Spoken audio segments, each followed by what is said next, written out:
But first, Rob, as we mentioned at the top of the show, you and I and Rob G, we all went to Vegas this past weekend. We did our show from there on Friday, and then you and I went to the fight, Errol Spence Jr. versus Terence Crawford. Had a great time, great seats on the floor.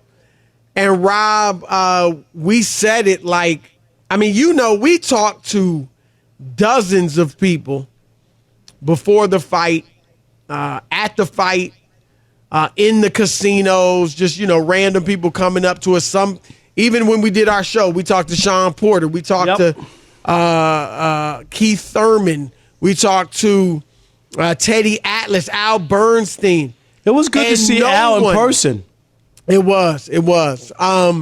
No one, first of all, just about everybody, Rob, thought it was a 50-50 fight. Too close to call. They were like, Crawford, or Spence. It was like, but you can't feel confident about either pick. Remember, we bumped into Brandon Marshall.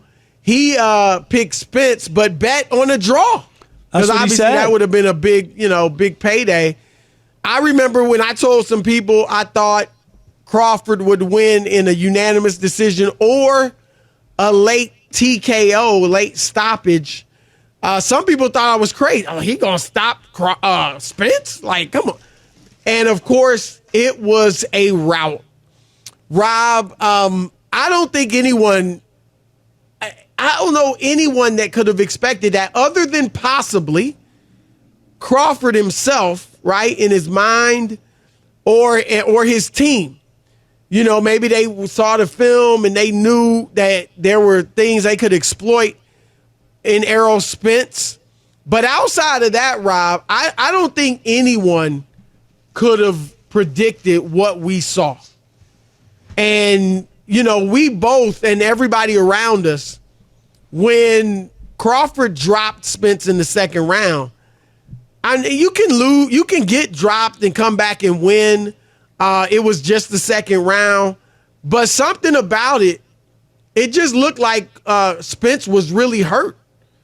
And we both thought he may have been saved by the bell.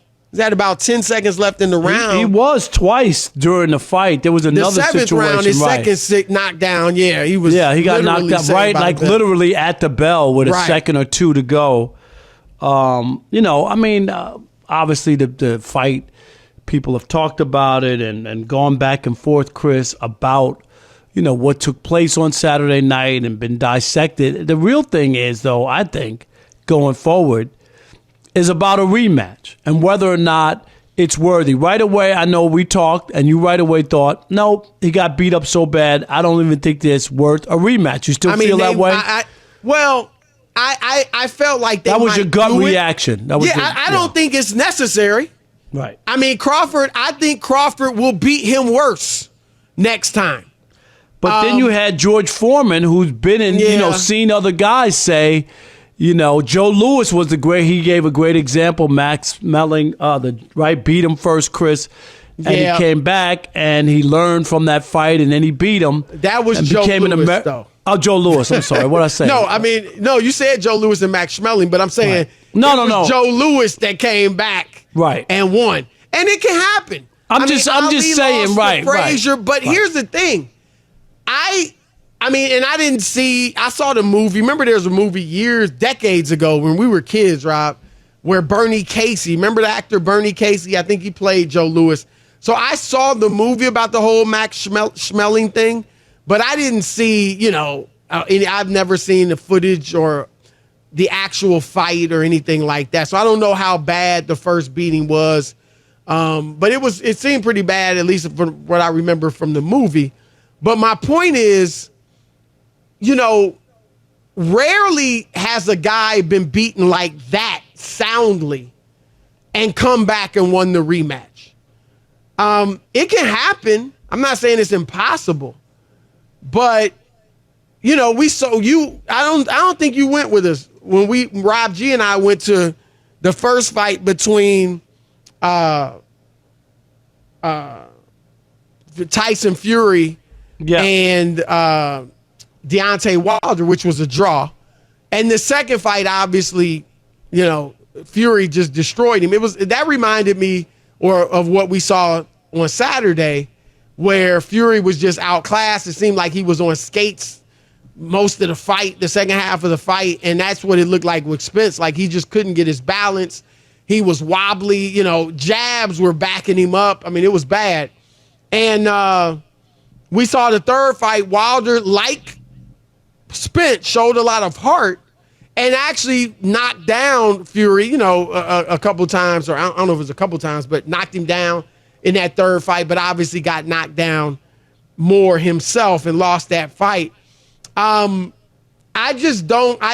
don't see Spence, even if they fight at 154 where he thinks he'll be more comfortable, I don't see what he is going to be able to do. I think Crawford obviously is faster, but surprisingly, he was stronger. He handled Spence's power. Spence couldn't handle his power. He counterpunched him to death. Spence was, throwing, and Bud was just countering everything that he had. And Spence is a guy that just moves forward and wears you down with his strength, hits you in the body, beats your body up, and wears you down. He couldn't do that with Crawford. And I think, Rob, I believe both fighters were very confident going in to Saturday night. Crawford's going to be even more confident, but without taking Spence lightly. And Spence, Rob, if he doesn't have a fight in between, which I doubt he will because it has to happen before the end of the year, how's he going to be more confident? How's he going to be as confident? But I get that, but you don't lose everything, Chris, where you think you can't win again. I mean, I understand, right? It's fresh. You saw the beatdown. That doesn't mean, I was joking with George Foreman earlier about getting that lucky punch on Michael Moore. If you're a fighter, you don't believe, you can't win. I mean, you would have to. But we've seen Roy Jones was never the same after he got beat. But that doesn't mean that Spence is going. No, it doesn't. I'm not in his head. But I'm telling you, George Foreman was never the same in his after Ali beat him until he had his religious conversion and took off 10 years and came back as a completely new man. He lost to Jimmy Young. He won some fights like Ron Lyle, but they were wars. He wasn't damaging people and bullying people the way he had before Ali. I get that. I'm not ready to write Spence off or think. I'm ready to write him off against Crawford. I'm not ready to write him off against others. And the other thing, too, I think you're not what you're saying is all logical, but there's money to be made. And if they can somehow they're going to do it. Work people up to be interested in seeing and hey, Spence had a bad day at the office and, whatever you want to call it, Chris. And he's ready for his revenge, and he's ready. They can sell that fight. I mean, there are people who look. I'm not saying they shouldn't. I'm not saying they won't. I'm saying you're not. You're saying you're not interested? Different. No, I would watch it. Would you? Okay. I would. Oh yeah. I mean, I'm a boxing fan, so I'm gonna watch it. But I fully expect Crawford to do either the same thing or actually beat him sounder. In more sound fashion. Even more sound. Yeah, right. I think he'll knock him out earlier. I just don't think, Rob, it didn't, and Spence was a great champion and may, eventually be a champion again in some other weight that Crawford's not at. But it looked like he didn't deserve to be in the same ring with Crawford. It was that bad. No, I get it. It was a beatdown. It was bloody. It was a bloodbath. Right, his face was jacked up. It was really bad. There's no doubt about it. But my God, his resume and what he was able to accomplish until that point just makes me feel like it can't be. Can you have a bad night? Can you get rocked and never recover? Those things do happen. But I'm not ready to say that he couldn't compete. Again, going into that fight, we did think it was close. Most people thought it was close, even too close to call or could go either way. And it was so lopsided that people now think, well, he didn't even belong in the ring with him. I don't think that's the case. I'm not saying Spence isn't a great fighter. I'm just saying that Crawford is better, much better. And remember, we talked, who was it we were talking with? Bernstein, I think. Or no, Teddy Atlas. And it's a cliche everyone's heard. Styles make fights. I think beyond Crawford being great, his style is tough for Spence. But let me ask you this. He's not stationary. He's not standing in front of you. He is stronger, and he's faster and stronger. But who did we talk to? Al Bernstein? Was it Al who talked about Chris? And I think, correct me if I'm wrong, who brought it up, about the car accident and how we don't. Yeah, and a lot of people were saying that. And Spence denied it, but yeah, that may have. No, I mean, and good for Spence not to use that, Chris. You got in the ring, you fought. Well, but he's looked good since the car accident. No, but I'm just saying, like, fights, people were saying how much was taken from him. Right. There were people that brought that up. Yeah, it might. I mean, we don't know. You and I saw some people in boxing after the fight that said, it took a lot more than people know. Right. That he was damaged more. Look, like I said, I think he's a great fighter. Ideally, it won't happen because of the contract. Ideally, Rob, though, I'd like to see him fight a Keith Thurman.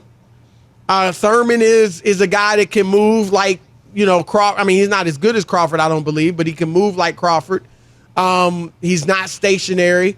And that would be a good tune-up fight, a good fight for Spence to get the confidence back. But, it looks like they're probably going to run it back right away, and I just don't see it being different. I'll tell you this, Rob. I do think Crawford is an all-time great. I think he is, worthy of being mentioned alongside the Sugar Ray Leonards and Thomas Hearns and Roberto Duran's and Manny Pacquiao's and Floyd Mayweather's, the greats of that welterweight division. It's not just one fight. He's been dominant throughout his career. He's undefeated. And then he faces the fourth best fighter in the world, pound for pound. The guy that, everybody thought was either first or second best welterweight, who was a champion. And beat him bad. And beat him up badly. Yeah, so I think Crawford's of that ilk, Rob.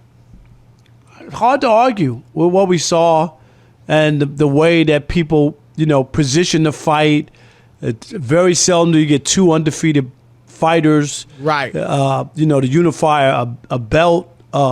It had all the makings of boxing greatness. And so the person who comes out, especially, it wasn't some nip and tuck decision, Chris, where it could have gone either way, and you wind up talking about how bad the judges are.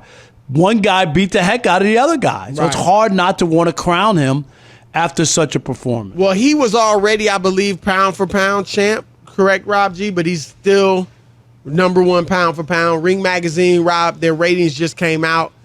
And Spence is still number 6 pound for pound. So people still believe in him to some degree. And we'll see if he can bounce back. Some people would love it. We talked about it on First Things First, Rob. And Nick Wright was like, he hopes Spence can win the second fight. And then that would set up a tremendous trilogy, right? But I don't see that happening. But hey, Spence showed heart. He definitely showed heart.